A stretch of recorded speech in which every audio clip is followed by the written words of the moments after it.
Hello friends, welcome back to my channel Ridisha's paradise. তোমাদেরকে স্বাগত জানাই আমার থাইল্যান্ড ট্রিপের এপিসোড 7-এ।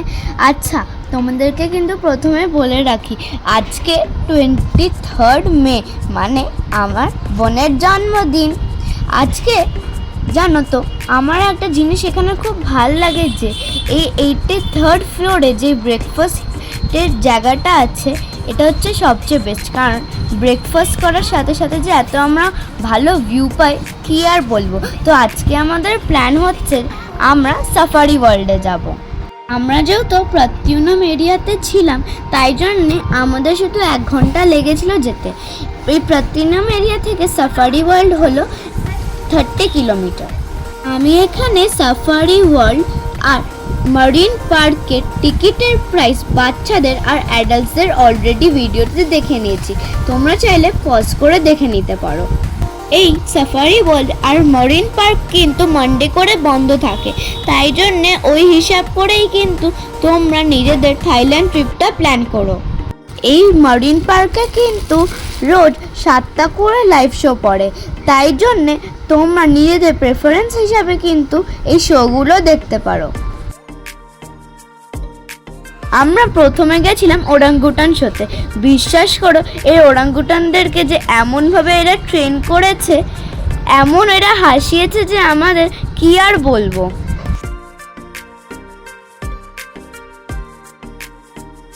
এরপর আমরা গেছিলাম বেবি টাইগার কাপকে দুধ খাওয়ানোর জন্য। এটা কিন্তু একটা আলাদাই এক্সপিরিয়েন্স ছিল। আর হ্যাঁ, তোমাদেরকে কিন্তু এদেরকে দুধ খাওয়ানোর জন্য আলাদা করে টিকিট পারচেস করতে হবে। এছাড়াও কিন্তু এখানে আমরা গোল্ডফিশ দেখেছি, ক্যাঙ্গারুস দেখেছি আর ক্যামেল দেখেছি। বিশ্বাস করো, এদেরকে দেখতে কিন্তু খুব মজাদার ছিল।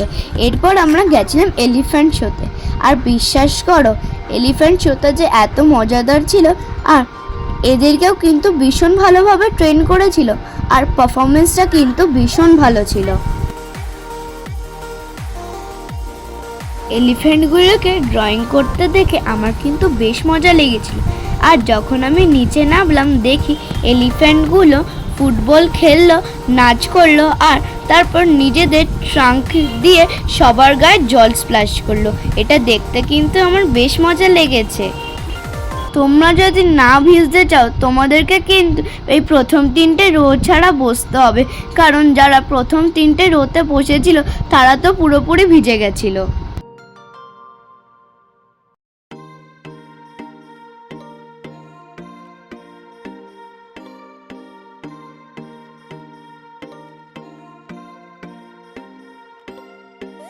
এরপর আমরা গেছিলাম ওরাঙ্গুটানের সাথে ফটো তুলতে।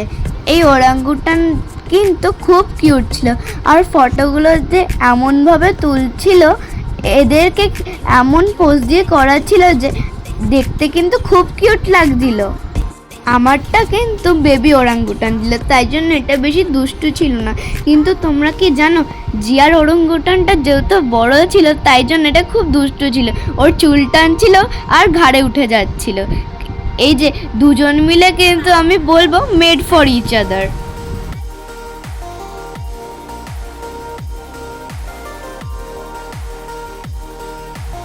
জানো, ওরাঙ্গুটানটা এত দুষ্টু ছিল যে জিয়ার ঘাড়ে তো পুরো লাফিয়ে পড়েছিল। তারপর আমরা দুজন মিলে ওই ওরাঙ্গুটানের সাথে ফটো তুললাম। কিন্তু আমার কিন্তু এই ওরাঙ্গুটানটাকে ভীষণ ভালো লেগেছিল। এই জিয়ার জন্মদিনে এটা ছিল ওর জন্য বেস্ট গিফট। তোমাদের টিকিটের সাথে কিন্তু লাঞ্চ বাফেটটা ইনক্লুডেড থাকে, আর তোমরা নিজেদের প্রেফারেন্স হিসেবে তোমরা নিজেদের বাফেটটা চুজ করতে পারো। আমরা না জেনে বুঝে ইন্ডিয়ানটা নিয়েছিলাম, কিন্তু বিশ্বাস করো, খাবারটা আমার একদম ভাল লাগেনি।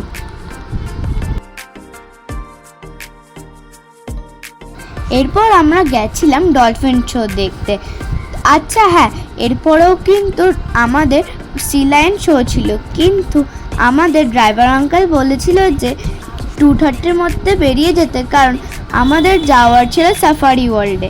কিন্তু তোমাদেরকে বলে রাখি যে এইখানে যদি তোমরা চাও ডলফিন শো দেখার পর কিন্তু তোমরা সি লায়ন শোটাও দেখতে পারো, কারণ তোমাদের সাফারি ওয়ার্ল্ড ঘুরতে শুধু 1 ঘন্টাই লাগবে।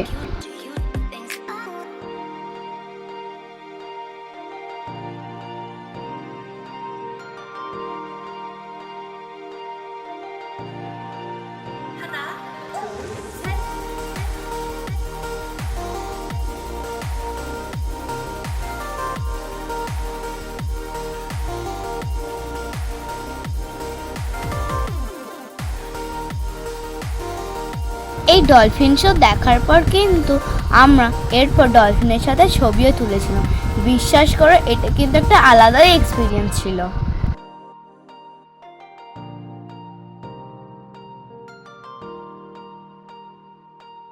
অনেক ট্যুর অপারেটররা কিন্তু এই সাফারি ওয়ার্ল্ড ট্রিপটা কিন্তু এসআইসি হিসাবে করে, মানে শেয়ার হিসাবে করায়, আর তোমাদেরকে অনেকজন নিয়ে এই ট্যুরটা করতে হবে। কিন্তু তোমরা কিন্তু এই বাসে করলে এই ট্রিপটার মজা নিতে পারবেন।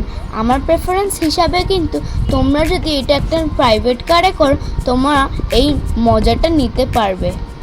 এইখানের মজার বিষয় হলো যে তোমরা থাকবে খাঁচার ভিতর বন্দি আর অ্যানিমালসরা থাকবে ছাড়া। এইখানে কিন্তু ঠিক উল্টোটাই হবে। আর হ্যাঁ, তোমরা যদি এই ট্রিপটা বাসে করো, তোমরা কিন্তু ঠিক করে এনজয় করতে পারবে না। আমার মতে আজকের দিনের অভিজ্ঞতা হলো জিয়ার জন্য বেস্ট গিফট।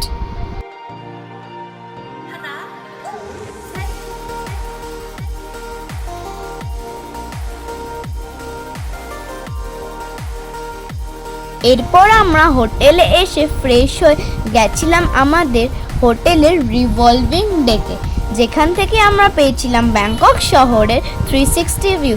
তোমরা কি জানো, আমাদের হোটেল হলো first tallest hotel in Thailand and third tallest building. এইখানে টোটাল 88খানা ফ্লোর আছে আর এইটার উচ্চতা হলো 1014 ফিট।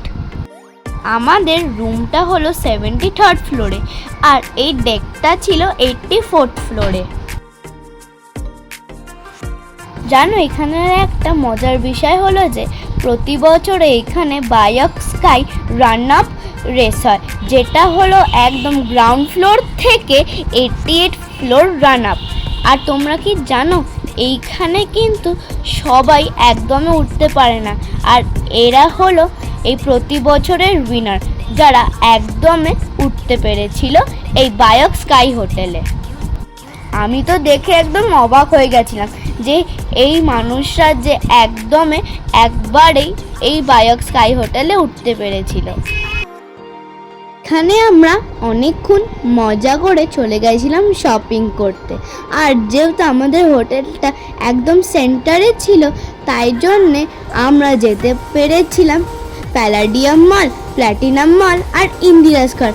বিশ্বাস করো, আমরা যে এমন একটা হোটেলে থাকতে পেরেছিলাম যেইখানে তিনটে মল একসাথে ছিল।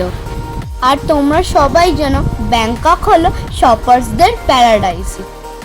খানিকক্ষণ ঘোরার পরে আমি দেখলাম যে এইখানে কিছু কিছু জিনিস ছাড়া কিন্তু বাকি সব জিনিস কিন্তু নিউ মার্কেটেই পাওয়া যায়। এরপর আমরা বেরিয়ে গেছিলাম ডিনার করতে। এইখানে যেহেতু আমাদের লাস্ট ডে ছিল, তাই জন্যে আমরা আজকে আবার থাই ফুড খেলাম।